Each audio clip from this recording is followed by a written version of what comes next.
Hey guys, this is David with Savvy Organics Farms. I'm going to take you along with me on one of my chores. I have finished my regular home inspection work I had to do today, and now I'm doing some chores out on the farm. So you can hear my donkey there in the background. But anyway, we're going to be moving the chicken coop outside for the first time. So let's see how it goes.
Well, although that went pretty well for the first time moving it with the chicks in it, I did have some escapees, so lesson learned. So I've got a bunch of the little guys that got out underneath as I raised it up.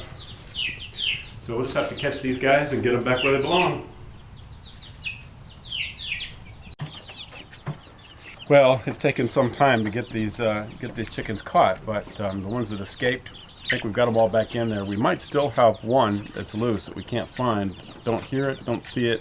So they're too busy in there for us to try to count them tonight, and it's getting dark. So hopefully, if it is still out, it'll show up tomorrow and come out to where these guys are.